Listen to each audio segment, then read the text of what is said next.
ትናንትና ልቤ በጣም አዝኗል። አልቅሻለሁ በእውነቱ የ4 ዓመት ብላቴና ሕፃን በእንደዚህ አይነት አሰቃቂ ሁኔታ ላይ ሳይ እስካሁን ሰውነቴ እየተንቀጠቀጠ ነው ያለው። እግዚአብሔር ልጆች አስተውሉ። ይህ ሕፃን እናቱን አጥቷል፣ አባቱን አጥቷል። ይኸው ማን ያግዘው? ማን ይርዳው? የእግዚአብሔር ልጆች አው አይኑን ቁልጭ ቁልጭ እያደረገ ያለቅሳል። ልዳን ልራመድ ይላል፣ ግን ተይዟል። እግዚአብሔር ልጆች ይወላችሁ ተመልከቱ። የኛ የኢትዮጵያውያን ወግ ስርዓት እንዲህ አልነበረም። እጅኮ የተሰጠን ቀደን እንድናለብስ የፈረሰውን የተበታተነውን እንድንሰበስብ ነው። ቀደን እንድናለብስ ነው። ቆርሰን እንድናጎርስ ነው። ቀርተን እንድናጠጣ ነው። ሰዎችን እንድናፈርስ እንድናሰድድ አልተሰጠንም። የእግዚአብሔር ልጆች እባካችሁ ይሄን አሰቃቂ ነገር የምታደርጉ ወገኖች ተው፣ አይጠቅማችሁም።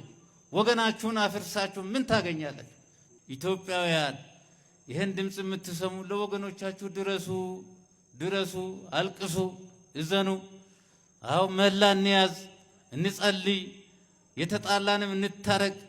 አው እግዚአብሔር ምሕረቱን ካልሰጠ፣ እግዚአብሔር በረከቱን ካልሰጠ፣ እግዚአብሔር በመግቦቱ ካልጎበኘ እኛ ምን ልናደርግ እንችላለን? እና በዚህ አይነት ችግር ያሉ ወገኖቻችን ኢትዮጵያውያን ብዙዎች አሉ። አው የእግዚአብሔር ልጆች ይህን ድምጽ የምትሰሙ በውጭም በሀገር ውስጥም ያላችሁ ትላልቅ አብያተ ክርስቲያናትን በገንዘባችሁ በእውቀታችሁ ትገነባላችሁ። እነዚህ ደግሞ የእግዚአብሔር ሕንጻዎች ይኸው በዚህ አይነት እየፈረሱ ነው ያሉት። ለነዚህ መድረስ ይገባል።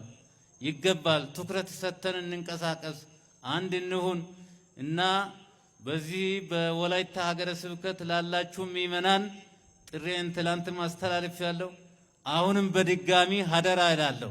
ይህ የእናንተ ልጅ ነው። የኢትዮጵያ ኦርቶዶክስ ተዋሕዶ የቅድስት ቤተክርስቲያን ልጅ ነው። እያቃሰተ ነው ያለው። ሌሎችም አሉ። ጠይቁ፣ ደርሳችሁ ጠይቁ። አስፈላጊውን ነገር ሁሉ ማገዝ ከኛ ይጠበቅብናል። እግዚአብሔር ልጆች እንዲሁ በዚህ ምድር ስንኖር ዝም ብለን በዚህ በጠባብነቱ ተደራጅተን መጓዝ የለብንም። በዚህ አይነት እየተደራጀን ከመላእክት አንድነት እንዳንወጣ